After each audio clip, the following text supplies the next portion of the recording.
Hier, c'était la décision. Le juge a rendu une décision. Je rappelle que la dame est en détention depuis le 18 octobre 2024. 18 octobre 2024. Et aujourd'hui, hier, c'était le 4 juin 2025. Le juge a condamné la dame à 7 mois d'emprisonnement. Donc, du 18 octobre 2024 au 18 mai 2025, ça fait exactement 7 mois. Voyez-vous, donc du 18 mai au 4 juin, date à laquelle la décision a été prononcée, ça fait déjà plusieurs jours, 17 jours que madame a fait plus de temps que le temps de la condamnation en prison. Donc nous, on a voulu rentrer avec la dame à la maison, parce que c'est ce que dit la loi, dit que même si l'intéressé est libéré ou elle a déjà purgé toutes les peines, l'intéressé doit être libéré immédiatement, et ça, même si le procureur fait appel de la décision. C'est ce que dit l'article 546 du Code de procédure pénale, que je vais me faire le devoir de lire. Et, nonobstant appel, mis en liberté, immédiatement après le jugement, le prévenu qui a été relaxé ou absous, ou condamné soit à l'emprisonnement avec sursis, soit à l'amende. Le deuxième paragraphe, ce qui nous intéresse, il en est de même du prévenu détenu condamné à une peine d'emprisonnement aussitôt que la durée de la détention aura atteint celle de la peine prononcée. Alors, la dame, elle a fini de purger la peine. Elle en a même purgé plus. Normalement, la dame ne devrait pas se retourner à la maison centrale. Je suis allé personnellement voir le procureur. Il dit, ah, maître, attends d'abord, moi je suis en train de vérifier des trucs, j'attends des instructions. Alors, puisqu'il dit qu'il attend des instructions, or, la seule instruction qu'il doit recevoir, c'est la loi et l'article 546 du Code de procédure pénale. Puisqu'il ne l'a pas fait, j'ai immédiatement écrit au procureur général, parce que c'est sa hiérarchie, pour son intervention dans la procédure, pour qu'il puisse veiller à ce que ce trouble manifeste sur la liberté de la dame puisse cesser et qu'elle soit immédiatement mise en liberté.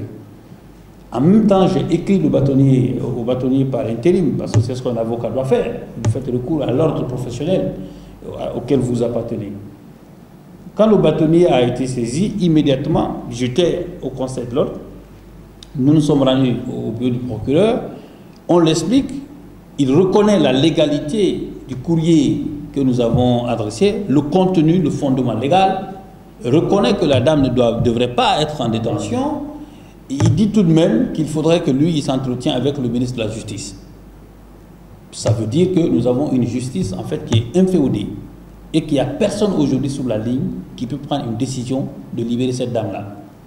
On n'a pas besoin, lorsqu'un juge se prononce sur la liberté d'une personne à l'audience, l'article 546 du Code de procédure pénale est très clair.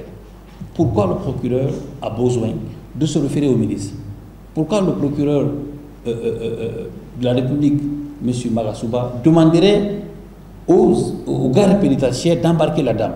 J'étais présent de 9h jusqu'à 19h, je l'ai conduit la dame jusqu'à la maison centrale, j'étais là-bas. Avec un huissier, nous avons fait le constat. Nous avons le rôle d'audience où la date de la période de la condamnation est mentionnée. Nous avons fait un constat d'huissier, même à la maison centrale, on est venu. Vous la recevez sur la base de quel titre? Puisqu'en venant ici, elle avait un mandat de dépôt. Ce mandat aujourd'hui est expiré. La décision qui a été infligée contre elle, elle a purgé sa peine. Vous, en tant que garde pénitentiaire, l'administration pénitentiaire, vous la recevez en quelle qualité? Ils nous disent, écoutez, c'est le procureur qui a donné l'ordre pour qu'on la reçoive. Tant que le procureur ne donne pas l'ordre, on ne la... Donc ça veut dire que on peut prendre un citoyen, on le met en prison, sans aucun document, sans aucun titre de détention. Nous nous insurgeons en fait contre ça, parce que au-delà de tout, ce dossier, nous avons toujours voulu que ce dossier soit géré de manière très simple. Si une citoyenne est venue en Guinée, vous estimez qu'elle a fait une tentative d'escroquerie et autres, la meilleure des choses, expulsez-la si vous voulez. Mais vous la gardez en prison, d'accord. Vous engagez une procédure, d'accord. Mais l'aboutissement d'une procédure judiciaire, c'est une décision de justice. Mais si vous n'avez pas autre chose, pourquoi vous la maintenez en prison?